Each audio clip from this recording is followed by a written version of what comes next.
Assalamualaikum warahmatullahi wabarakatuh.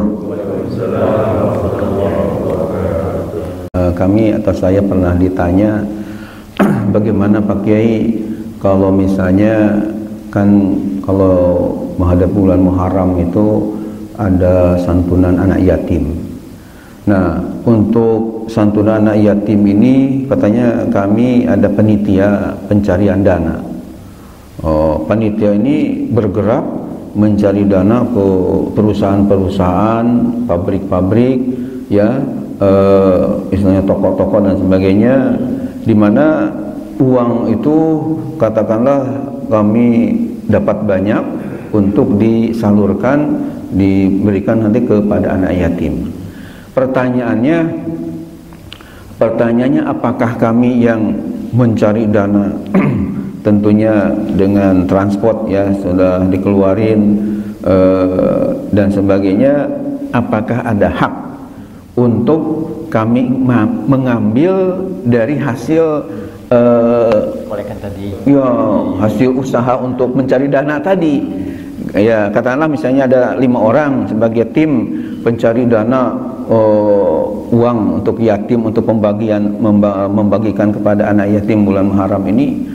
Apakah kami yang 5 orang ini ada hak, dalam arti tidak salah kalau ya kami ngambil sebagian yang benar-benar niatnya si pemberi uang itu, yang memberikan uang tadi memang niatnya untuk kepada anak yatim.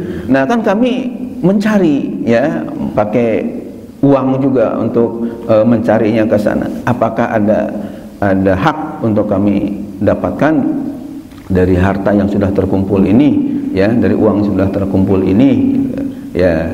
Ini saya kira perlu untuk disampaikan mungkin karena di masyarakat ada yang bertanya begitu ya kepada saya. Jadi saya jawab bahwa saya juga bukan pendapat sendiri ya, akan tapi ada punya buku namanya Ahkamul Fuqaha. Buku yang saya miliki itu judulnya Ahkamul Fuqaha. Artinya adalah hukum-hukum yang telah dikemukakan oleh para ulama ahli fikih ya. Di situ dijelaskan bahwa ketika kondisi seperti yang ditanyakan tadi sesuai dengan firman Allah, faman kana ghaniyan falyasta'fif wa man kana faqiran falyakul bil ma'ruf, ya, di dalam surah An-Nisa ada. Jadi jawabannya itu faman kana ghaniyan falyasta'fif. Barang siapa yang katakanlah ghaniyan ini orang kaya, orang mampu, falyasta'fif, hendaknya dia harus menjaga diri dari mengambil dari harta anak yatim tadi. Wa man kana faqiran, dan barang siapa yang keadaannya fakir, ya tadi sudah dikemukakan. Jadi fakir itu lebih daripada miskin. Diumpamakan oleh ulama ahli fikih itu antara bedanya fakir, miskin dan kaya.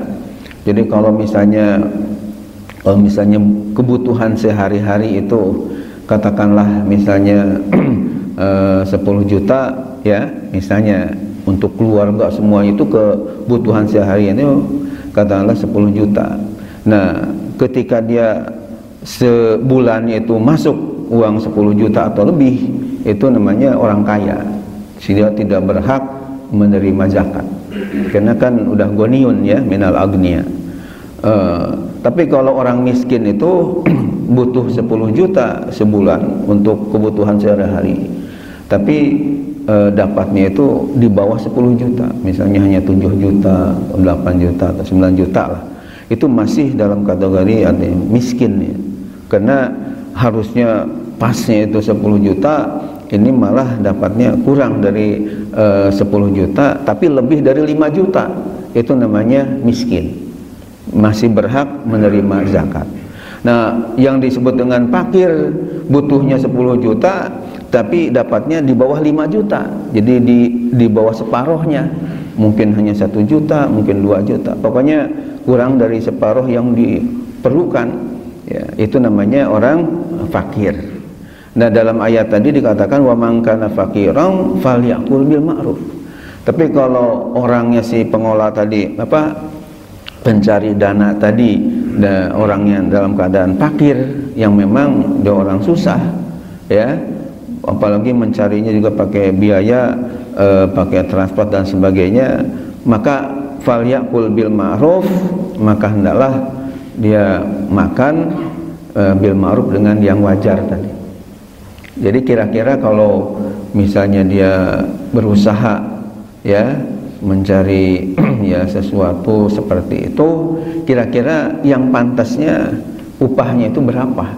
Nah, kalau memang dia dalam keadaan kondisi fakir tadi, ya boleh untuk mengambil dari harta atau uang yang untuk yatim tadi dengan yang wajar. Ketika kondisi dia memang orang yang melarat, ya, yang tidak ya tidak mampu lah istilahnya.